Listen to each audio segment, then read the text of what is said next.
ये वर्ल्ड का सबसे पतला स्मार्टफोन S25 एज दरवाजे के नीचे छेद से निकल सकता है, एक चार्जिंग केबल से भी ज्यादा पतला है। और जब हम सैमसंग के S25 अल्ट्रा वाले लॉन्च इवेंट के अंदर गए थे तो हमने इसका एक प्रोटोटाइप देखा था लटका हुआ, काफी अलग सा, काफी डिफरेंट सा लग रहा था। बट अब आ चुका है हमारे हाथ के अंदर। इस वाले स्मार्टफोन के अंदर हम अलग अलग टाइप के टेस्ट करने वाले। चॉकलेट से ज्यादा मोटी है। ये फोन अगर आपको अंदाजे के लिए बताऊं तो 5.8 mm थिकनेस है इसकी। ये है भाई सैमसंग का नया S25 एज। इसका नाम है बट एक्चुअली एज है नहीं। सैमसंग की एक एज सीरीज थी पहले जिसमें एज ऐसे आता था, नोटिफिकेशन आती थी अलग से, ऐसा वाटरफॉल टाइप लगता था। बट अब एज का मतलब पतला हो गया है। मैं वैसे S25 अल्ट्रा यूज कर रहा हूँ एंड ये फोन अगर मैं हाथ में पकड़ूं तो भाई बहुत ही ज्यादा डिफरेंट फील होता है। वैसे अगर आप पेपर पे देखोगे तो 30% ज्यादा पतला है एंड 25% ज्यादा लाइट है। बट पेपर से समझ नहीं आता यार क्योंकि इतना पतला भी है। इसका साइज भी ऑलमोस्ट S25 अल्ट्रा जितना ही बड़ा है। तो हाथ में पकड़ने में बहुत ही ज्यादा डिफरेंट फील होता है। मतलब इस टाइम पे जितने भी फोन है मार्केट में उन सब से ये अलग फील होता है। मैं अगर आपको एक अंदाजे के लिए बताऊं तो जो फोल्डिंग फोन खुलने के बाद जितने पतले रहते हैं उससे भी ज्यादा पतला ही। ऑफकोर्स 2-3 चीजें आप नोटिस करोगे इसके अंदर। Camera off course S25 ultra से कम है, पतला है तो अंदर की चीजें में थोड़ी पतली करी गई होंगी। जैसे बैटरी है, आपके स्पीकर्स हैं उनको भी कम जगह मिलेगी अपनी आवाज फैलाने के लिए। जैसे कुछ फोन्स होते हैं जिसमें ऐसा साइड से एकदम कर्व राउंड स्क्रीन होती है तो ऐसा पतला सा एज होता है। ऐसा नहीं है कि बस ये साइड से पतला है, ये बीच में से भी पतला है। मैं आपको दिखाता हूँ कितना ज्यादा पतला है। ये एक डेयरी मिल्क की चॉकलेट है जो इसके सामने अच्छी खासी हट्टी हट्टी लग रही है। ये सजन भैया का ID कार्ड है। इसको अगर मैं इसे बगल में रखूं ऑलमोस्ट इससे थोड़ा सा ही पतला है। एक्चुअल चॉकलेट है और ये चॉकलेट इससे ज्यादा मोटी है। वो लग गई। मजाक कर रहा था। किताब के अंदर अगर आप डाल दो ना तो साइड से शायद किसी को पता भी ना चले अंदर फोन है। ये रबड़ है भाई, इससे तो अच्छा खासा पतला है। ये जो हेडफोन का अडेप्टर होता है वो है, उससे भी आपको पतला फील होगा। एक ये स्क्रू टाइट करने वाली एलन की, इससे भी पतला है। ये हमारा ओवरली इसका कस्टम नाड़ा, इससे भी ज्यादा पतला है। ये हैप्पी बर्थडे वाली कैंडल है, इससे भी ज्यादा पतला है। ये है अप्सरा वाली पेंसिल, इससे भी ज्यादा पतला भाई। ये डबल साइड टेप को अगर मैं डबल कर देना ये ऑलमोस्ट फोन जितनी मोटी है। अगर मैं आपको और अंदाजे के लिए बताऊं, ये S25 अल्ट्रा का स्टाइलस है। इसको अगर मैं बगल में रखूं ना तो इसके जितना ही मोटा है। S25 एज के भी बगल में अगर रखूं तो आप डिफरेंस देख सकते हो साइज में। एंड S25 अल्ट्रा के बगल में तो अच्छा खासा एक डिफरेंस फील होगा। अब ये जो केबल है सैमसंग के फोन के साथ में ही आई, इसी को अगर मैं बगल में रख रहा हूं ना ये केबल जितना ही पतला है। ये गेट है। अब इसमें S25 अल्ट्रा अगर मैं डालूं तो ये यहाँ से आर पर नहीं होगा, बट ये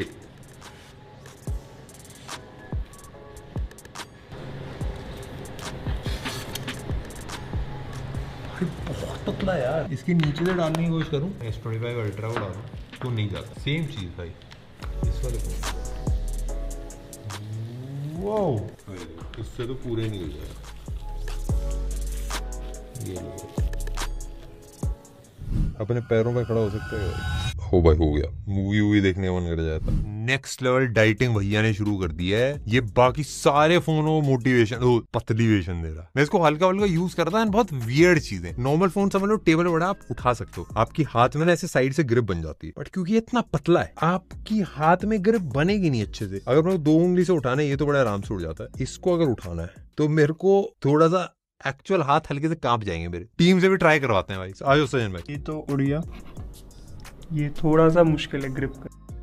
थोड़ा तो मेहनत लगती है ना। ऐसा है ना कि एकदम फ्रंट से एकदम फ्लैट डिस्प्ले तो एकदम चिपक के लेट जाता है। जमीन पे अगर कोई ब्लेड गिर जाए तो उसको उठाने में ऐसा लगता है ना, वैसी वाइब इसकी भी आ रही है थोड़ी थोड़ी। ये अगर आप स्पेक्स में देखोगे इसको कोई मेजर फर्क नहीं लगेगा। 30% पतला है, 25% थोड़ा हल्का है। पर जैसे ही आप हाथ में पकड़ते हो ना, क्योंकि ऐसा और कोई भी फोन नहीं है मार्केट में। ये ऐसी चीज है जो मैं ना वीडियो में बोल के नहीं एक्सप्लेन कर सकता। ये जब एक्चुअली हाथ में पकड़ोगे आपके हाथ को बहुत अलग सी फील देगा। अब जैसे इसका वेट ना 165 ग्राम है। मेरे को याद नहीं मैंने लास्ट कौन सा मेटल और ग्लास वाला फोन टेस्ट करा था जिसका वेट 165 ग्राम था। भाई आप लोगों को लग रहा है डाइटिंग का एकदम से कैसे फैशन आ गया। इवन एप्पल भी अपना आईफोन एयर लॉन्च कर रहा है एकदम पतला वाला। ये ना फैशन की हवा है, आती है और चली जाती है। एक बार पहले भी आई थी 2011 में सैमसंग का S2 आया था 8.49 mm थिक। 2014 में गैलेक्सी अल्फा भी निकाला 6.7 mm थिकनेस वाला और उस टाइम रेस चली थी। फिर एप्पल ने भी देखा भाई डाइटिंग का मौसम है तो उन्होंने आईफोन 6 निकाला था 6.9 mm वाला। उसके साथ 6 और 9 वाले ही कुछ हुआ था। 2015 में Galaxy A7 निकाला था 6.3 mm वाला, Galaxy A8 भी निकाला था 5.9 mm थिकनेस वाला, और वो साल बाय साल पतले होते आ रहे थे। बट अब 10 साल बाद उनको याद आया कि भाई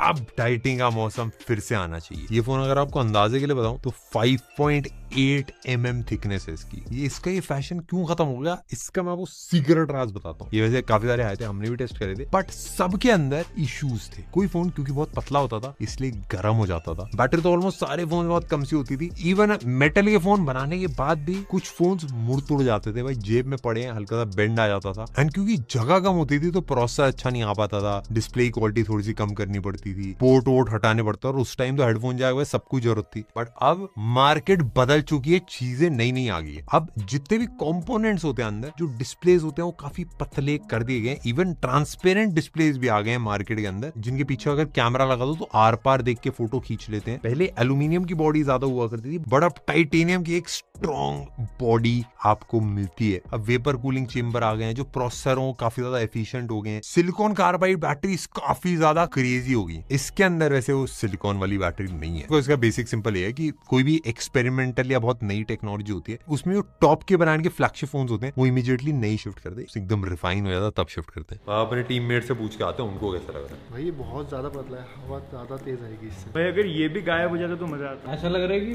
डिस्प्ले ही है फोन के अंदर, बैटरी तो है ही नहीं। और इसको पकड़ने में ना एकदम एक्रेलिक शीट के जैसा लग रहा है। रोटी की तरह पतला फोन है ये। टेक्नोलॉजी ऐसे रख दूं तो ऑटोमेटिक स्लाइड करके देखो, ऐसे करके देखते हैं।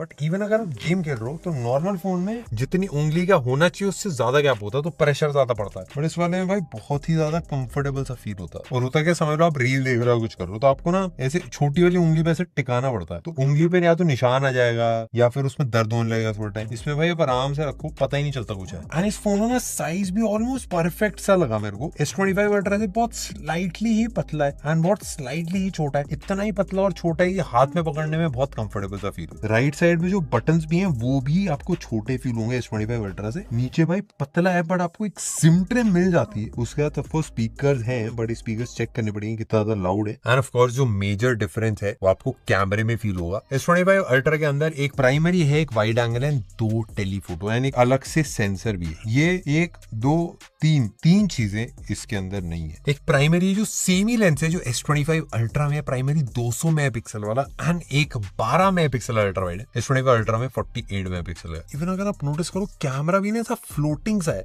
ऐसा लगता है एक ब्लैक कलर की रबड़ लगा रखी है उसके ऊपर इसको रखा हुआ है। आप पूछोगे भाई इसके अंदर टेलीफोटो लेंस क्यों नहीं लगा, लग ही नहीं सकता ना भाई, क्योंकि इतने पतले फॉर्म फैक्टर में एक पेरिस्कोप लेंस तो बिल्कुल भी नहीं लग सकता। जो टेलीफोटो लेंस भी होता है भाई उसको भी लगाना बहुत ज्यादा मुश्किल है। ऑफ कोर्स डिस्प्ले में S25 अल्ट्रा से थोड़ा फर्क है, बाकी सब कुछ सेम ही मिलता है, बट S25 अल्ट्रा की जो एंटी रिफ्लेक्टिव कोटिंग है वो आपको नहीं मिलती। बट एक 6.65 इंचेस का डिस्प्ले है, 120 hertz quad HD plus dynamic AMOLED, जो सैमसंग का टॉप मोस्ट क्वालिटी डिस्प्ले होता है वही आपको इसके अंदर मिलता है। एंड वो छोटी चीज, अगर आप रात में से उल्टा पकड़ के ऐसे मूवी भी देख रहे हो ना तब भी आपके हाथ में दर्द नहीं होगा। एंड अगर गलती से नाक पे तो उस स्पीकर का टेस्ट नापने के लिए हम प्रोफेशनल डिवाइस ही ले आए। ये देखो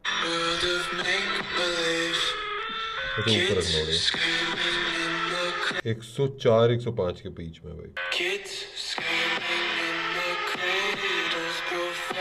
बहुत ज्यादा फर्क नहीं है, 1-2 डेसिबल का फर्क है। मेरे को लगा नहीं था भाई इसकी साउंड क्वालिटी इतनी अच्छी हुई, क्योंकि इतने पतले फॉर्म फैक्टर में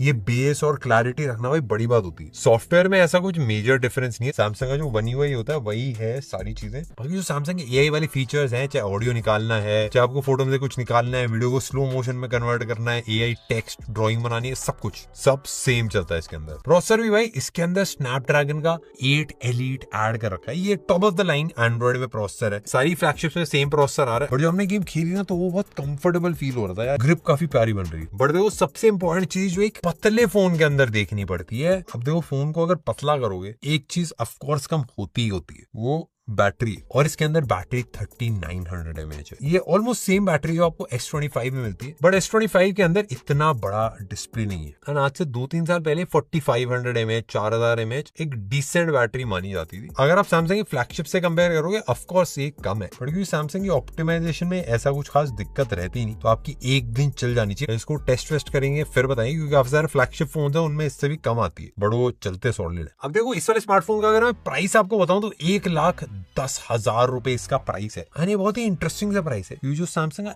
S25 है और S25 अल्ट्रा है, इन दोनों के बीच का एक प्राइस पॉइंट है। एंड अगर आप साइड बाय साइड रखो, ऐसा लगता है भाई S25 अल्ट्रा का एक छोटा भाई बना है, जिसके अंदर कैमरा थोड़े रिमूव करें, बैटरी थोड़ी सी कम करें, end of course slim light dieting. भाई ये वीगन डाइट बता। अब मैं एकदम ऑनेस्टली बताऊं, ये बहुत डिफरेंट फोन है। मैं इसको कंपेयर नहीं करना चाहूंगा S25 अल्ट्रा के साथ, और एक कंपीट भी मेरे ख्याल से नहीं करेगा। तो काफी सारे लोग जो अपने फोन को कैजुअली यूज करते हैं, but at the same time उनको एक तगड़ा फोन चाहिए, मेरे ख्याल से उनको डेफिनेटली मजा आएगा इस वाले स्मार्टफोन को यूज करने में। मैं सही बताऊं, of course slim and light है, काफी सारी चीजें हैं जो S25 अल्ट्रा में बेटर है, बट हाथ में पकड़ के यूज करने का एक्सपीरियंस ना बहुत ज्यादा मैटर करता है। आपको हर रोज जब आप इस फोन को हाथ में पकड़ोगे वो डिफरेंट सा फील होगा। तो हाँ भाई, डेफिनेटली एक ऐसा फोन है जो मेरे को पर्सनली यूज करने में मजा आएगा। हाँ भाई, एक बार अच्छे से टेस्ट करते हैं, पूरा रिव्यू बनाएंगे, तो आपको अच्छे से दिखाएंगे इस वाले फोन के बारे में। बट आप भी बताना कमेंट सेक्शन में आपको अभी ये लिए कैसा लगा।